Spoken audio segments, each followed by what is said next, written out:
Hello friends, welcome to Advance Matrix. तो सुबह के वीडियो में हमने डिस्कस किया था कि कैसे दिल्ली में जो ब्लास्ट हुआ है उसके लिंक एक टेररिस्ट एक्ट से जुड़ते हैं, जहां पर फरीदाबाद में जो डॉक्टर मुजम्मिल अहमद पकड़ा गया है, जिसके साथ करीबन 2900 किलोग्राम के आईडी बनाने की सामग्री, AK-47 और 20 टाइमर्स मिले हैं। उसी से तार इस I-20 के जुड़ते हैं, जो कि अगेन फरीदाबाद में ही परचेज करी गई थी और परचेज करने वाला पुलवामा का ही था।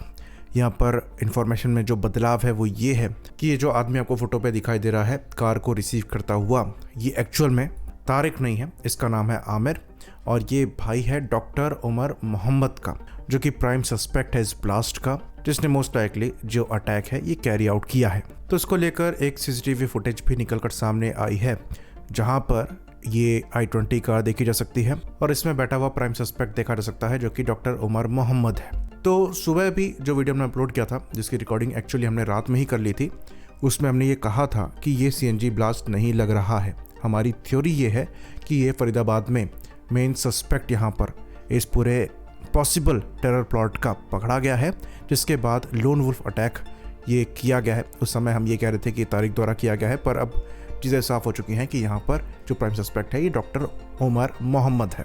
तो यहाँ पर जब डॉक्टर उमर मोहम्मद की फैमिली से पूछताछ करी गई, जो कि पुलवामा में है, तो वहाँ पर ये कहा जा रहा है कि उनको पता ही नहीं था कि डॉक्टर उमर मोहम्मद जो है वो इस तरीके की गतिविधियों में इन्वॉल्व्ड है।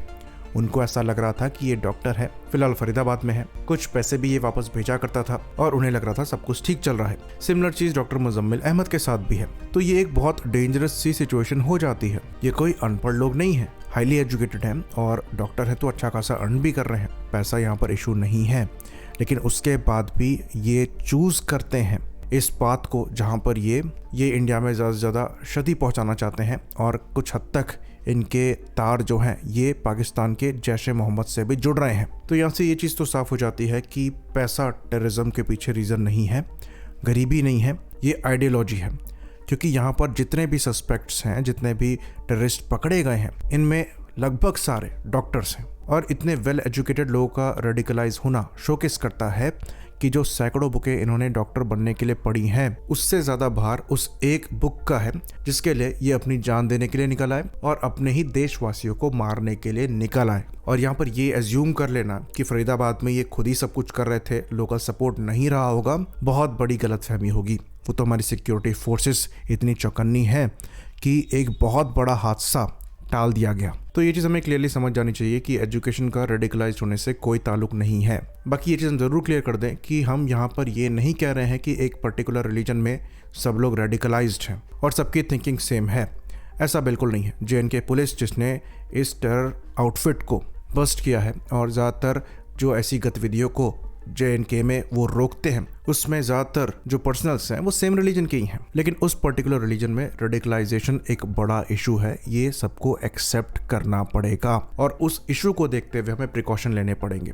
परेशानी तब आती है जब ऐसे इंसिडेंट में क्लियरली मोटिव जो है ये रेडिकलाइजेशन दिखाई देता है, उसके बाद आप रिलीजन को ही डिफेंड करने आ जाते हो, तो एक तरीके से आप कवर प्रोवाइड कराते हो ऐसे लोगों को, इंस्टेड ऑफ कि आप एक्नॉलेज करें कि ये परेशानी है और ऐसे लोग आपके बीच में हैं। ये डिस्टिंक्शन खत्म हो जाता है जब आप एक्सक्यूज लेकर सामने आ जाते हैं। तो ये एक बड़ा थ्रेट है जो हमें समझना चाहिए और इवन सेम कम्युनिटी के लोगों को भी ये थ्रेट समझना चाहिए और एक्नॉलेज करते हुए इसके अगेंस्ट में स्टेप लेने चाहिए। इवन कश्मीर में आर्म्ड फोर्सेस को इन्फॉर्मेशन लोकल ही प्रोवाइड कराते हैं जो कि सेम रिलीजन को बिलोंग करते हैं। तो इस प्रॉब्लम को हमें एक रियलिस्टिक लेंस से देखनी चाहिए। जनरलाइज करना, चीज़ों को खराब करना होगा, लेकिन किसी की फीलिंग हर्ट ना हो इसलिए हम इसका डिस्कशन नहीं करेंगे, ये भी गलत है, क्योंकि ये बहुत बड़ा इशू है। जो 0.5 फ्रंट की हम बात करते हैं ये हम लोगों के बीच में है और इस फरीदाबाद के केस को अगर आप हटा दे तो भी गुजरात में भी यही 0.5 फ्रंट सामने आया था, वहाँ भी डॉक्टर्स थे। इवन ये बात भी हमको बता दें कि जो लखनऊ बेस्ड वुमेन डॉक्टर पकड़ी गई है, इसका नाम डॉक्टर शाहिना शाहिद है, ये एक्चुअली रिस्पॉन्सिबल थी वुमेन विंग को इस्टेब्लिश करने के लिए, जिसके अंतर्गत JEM के लिए यहाँ पर रिक्रूटमेंट होने थे और ये इंडियंस को ही रिक्रूट करने वाले थे। ये कितना भयावह है इसके बारे में आप सोच सकते हैं। तो क्लियरली ये एक्ट ऑफ टेररिज्म है और यहाँ पर JEM से लिंक जुड़ते हुए दिखाई दे रहे हैं और अगर ऐसा होगा तो यहाँ पर एक्शन लिए जाएंगे। प्राइम मिनिस्टर मोदी द्वारा ये चीज़ भूटान से कही गई है कि all those responsible will be brought to justice, जो कि क्लियर वार्निंग है। साथ में एक थ्योरी भी है जो हम सामने रखना चाहेंगे। अब ये वाइल्ड थ्योरी भी हो सकती है, आप इसको डिसमिस भी कर सकते हैं, पर हमें ऐसा लगता है कि आर्म्ड फोर्सेस को इस चीज़ की जानकारी थी, इंटेल एजेंसीज को इस चीज़ की जानकारी थी कि ऐसा कुछ JEM द्वारा करा जाएगा, क्योंकि इंडिया ने जो स्ट्राइक ऑपरेशन सिंदूर में करी है उसमें उनका बड़ा नुकसान हुआ था और वो इसका बदला लेने की फिराक में थे। और हमें ऐसा लगता है कि जो कंटिन्यूस नोटैन दिए जा रहे हैं जहाँ पर तीनों सर्विसेज एक्सरसाइज कर रही हैं, वो हो सकता है इसी चीज़ को दिमाग में रखते हुए किया जा रहा हो, जहाँ पर ये एक्सपेक्ट किया जा रहा था कि हो सकता है JEM इंडिया में ऐसे ऑपरेशंस को परफॉर्म करे जिसका काउंटर हमें करना पड़े। और इसलिए हमारी आर्म्ड फोर्सेस लगातार प्रिपरेशन कर रही थी, एक्सरसाइजेस कर रही थी।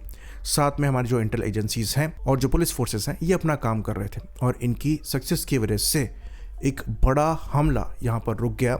लेकिन फिर भी दिल्ली में ये ब्लास्ट हो गया। कुछ रिपोर्ट्स सजेस्ट करती है कि ये जो डॉक्टर उमर मोहम्मद है ये पकड़ा जाता फरीदाबाद में ही, पर ये भाग गया था, जिसकी वजह से इसने ये ब्लास्ट सक्सेसफुली रेड फोर्ट के पास में किया। तो अपनी इंटेल एजेंसीज को और सिक्योरिटी फोर्सेस को जितना धन्यवाद कहें उतना कम है। हाँ, एक चूक यहाँ पर हुई है, उमर मोहम्मद भाग गया था और एक ब्लास्ट दिल्ली में हो गया, पर सिचुएशन इससे ज़्यादा ख़राब हो सकती थी और पूरा टेरर मॉड्यूल जो है यहाँ पर बस्ट किया गया है हमारी सिक्योरिटी फोर्सेस द्वारा और इंटेल एजेंसीज द्वारा। इसकी सराहना हमें करनी पड़ेगी। साथ ही साथ कुछ मासूम लोग जो हैं मारे गए हैं दिल्ली में, और इसमें एक बार JEM लिंक इस्टेब्लिश हो गया तो डेफिनेटली इसके अगेंस्ट में ऑपरेशन किए जाएंगे। इसकी तैयारी हम महीनों से कर रहे हैं।